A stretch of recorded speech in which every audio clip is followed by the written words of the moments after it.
యేసుతో నడవాలి, ఈ పరిశుద్ధులతో సావాసనలను బయలుదేరాను. 20 సంవత్సరంలో ప్రభుని నమ్ముకొని 20 సంవత్సరంలో బాప్తీసం తీసుకున్న. 2004లో బాప్తీసం నేను తీసుకుంది. 2004 బాప్తీసం తీసుకున్న నుంచి ఈ రోజు వరకు ఒక్క ఆదివారం కూడా చర్చి మానేలా. ఇప్పుడు దగ్గర దగ్గర 20 సంవత్సరాల పైన 20 సంవత్సరాలు ఒక్కరోజు కూడా చర్చి మానేలా. ఇక్కడ 20 సంవత్సరాల నుంచి మేము చర్చి ఒక్క వారం కూడా మానేయకుండా చర్చికి వచ్చామన్న వాళ్ళందరూ చేతులు ఎత్తండి. ఆల్రెడీ భక్తి చేసే వాళ్ళ సంగతి నేను అడుగుతున్నాను. 20 సంవత్సరాల క్రితం ప్రభుని నమ్ముకున్నా, ఒక్క ఆదివారం కూడా చర్చి మానేలేను.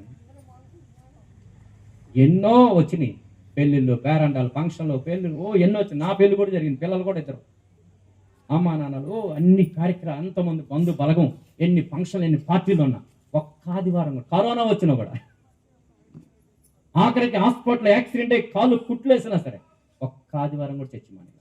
20 సంవత్సరానికి ప్రతి ఆదివారం ఎన్ని ఇబ్బందులు వచ్చినా ఆయన సన్నిధికి వెళ్తాం.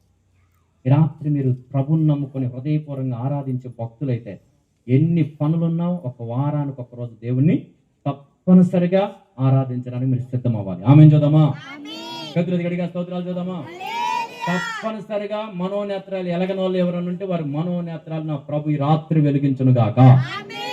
ఎవరైనా స్వస్థత, పాపము, శాపము, అపవిత్రత మీలో ఉంటే ఈ రాత్రి క్షమాపణ అడిగితే నా దేవుడు మీ బిడ్డల మీద ఉన్న శాపము, నీ మీద ఉన్న శాపం, నీ కుటుంబం మీద ఉన్న దారిద్రత నా దేవుడి దగ్గరికి వచ్చి రాత్రి క్షమాపణ అడిగితే, ఆయన పరిశుద్ధులను అంగీకరిస్తే నా ప్రభు తరతరాల నుంచి వచ్చిన శాపాన్ని కొట్టివేయబడును గాక.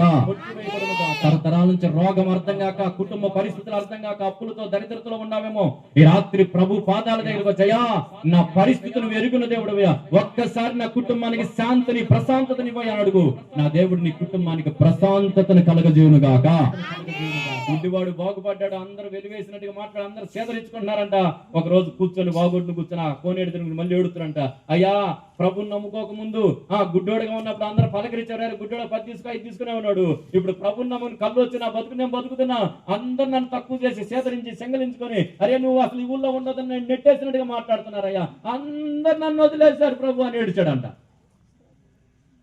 అందరు నన్ను వదిలేశారు ప్రభు నిన్ను వెంబడించిన తర్వాత. అంటే ఆ రాత్రి ప్రభు వెనక తట్టి, నేను నీతో ఉన్నాను. ఆమేన్ చూద్దామా? నువ్వు నాతో నడువు అన్నాడు. చప్పలు కొడదాం యేసయ్యకి. నీవు నాతో ఉండాలి, నేను నీతో నడవాలి, యేసయ్యా యేసయ్యా అని బయలుదేరాడట.